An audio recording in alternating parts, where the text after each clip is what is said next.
Abhinesh, Andrew Ravin, Alvin Stephen, Alvin Jefferson, Anand Vijay, Anishwa Subhasan, Charles, David Sam Jagatkumar, Mansfield Robinson, Isaac Newton, Jebus Stephen, Jebus, Jerome Jesse, Joel Leaford, Krishna Kumar, Nelson, Prem Kumar, Surendra Raja, Ben Murugan.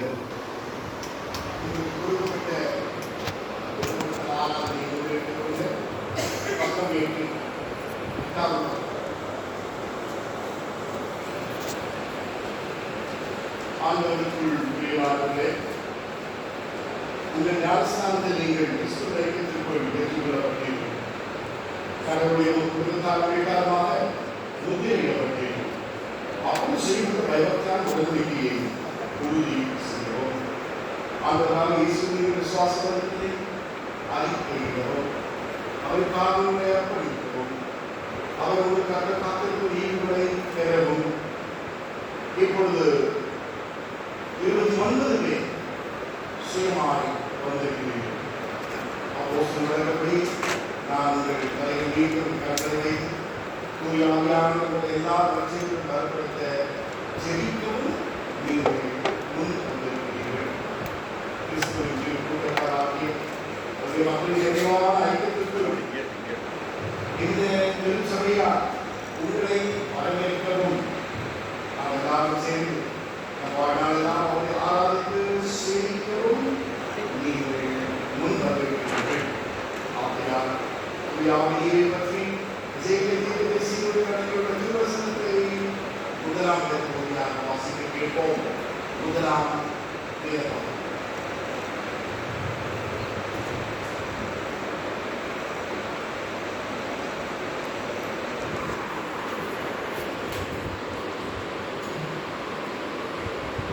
வாசிக்க வேண்டிய முதலாவது வேதப்பகுதி எசேக்கியேல் 36ஆம் அதிகாரம் 26ஆவது வசனம் முதல் 28ஆம் வசனம்.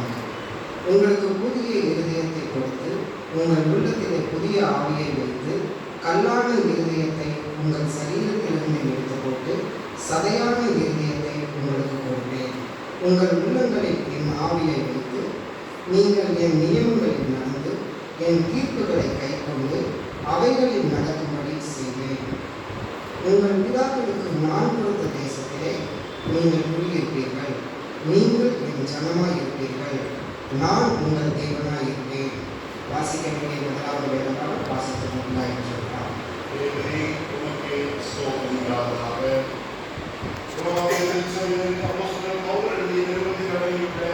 திருவசனத்தை இரண்டாம் வேத பகுதியாக வாசிக்க கேட்போம். இரண்டாம் வேத பகுதி.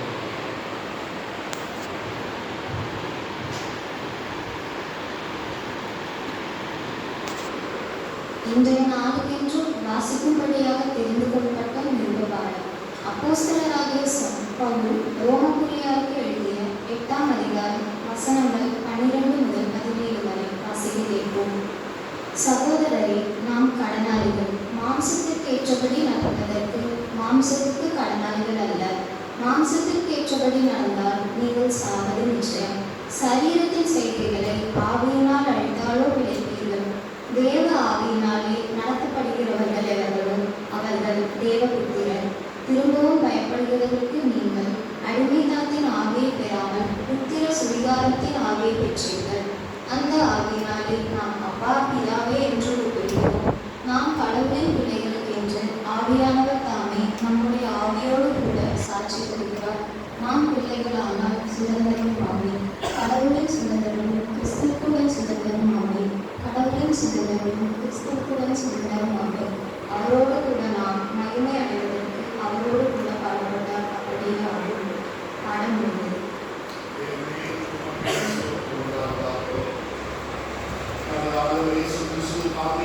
திருவசனத்தை நற்செய்தியாக வாசிக்க கேட்போம். யாவரும் எழுந்து நிற்போம். நற்செய்தி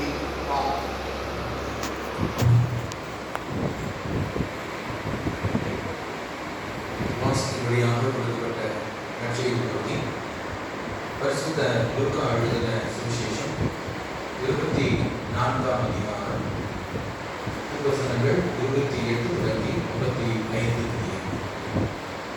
லூக்கா 24ஆம் அதிகாரம் வசனங்கள் 28 தொடங்கி. அத்தருணத்தில் தாங்கள் போகிற கிராமத்துக்கு சமீபமானார்கள். அப்பொழுது அவர் அப்புறம் போகிறவர் போல காண்பித்தார். அவர்கள் அவரை நோக்கி, நீர் எங்களுடைய நங்கியும் சாயங்காலமாயிற்று, பொழுதும் போயிற்று என்று அவரை வருந்தி கேட்டுக்கொண்டார்கள். அப்பொழுது அவர் அவர்களுடனே தங்கும்படி உள்ளே போனார். அவர்களோடு அவர் பந்தி இருக்கையில் அவர் அப்பத்தை எடுத்து ஆசீர்வதித்து அதை விட்டு அவர்களுக்கு கொடுத்தார். அப்பொழுது அவர்களுடைய கண்கள் திறக்கப்பட்டு அவரை அறிந்தார்கள். உடனே அவர் அவர்களுக்கு மறைந்து போனார்.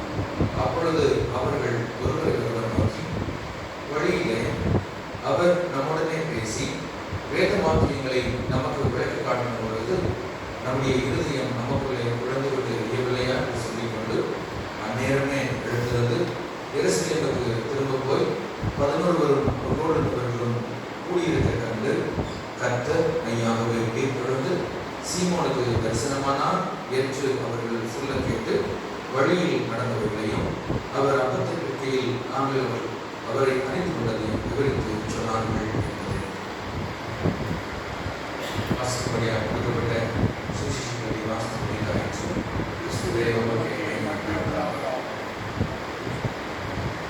பாடலை நாம் பாடுவோம். பாமாலைகளில் 183வது பாடல். அது சமயம் மத்தியிலே பிறந்திருக்கிற நமது திருமணத்தின் பேராயர் பேரவர் திரு திமோத்தி ரவீந்தர் ஐயா அவர்கள் நம் மத்தியிலே தேவனுடைய செய்தியை கொடுப்பார்கள். அவர்களை திருச்சபையின் சார்பாக அன்போடு வாழ்த்தி வரவேற்று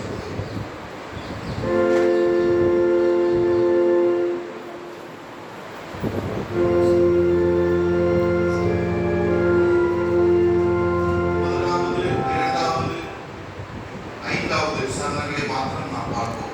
முதலாவது, இரண்டாவது, ஐந்தாவது சரணம்.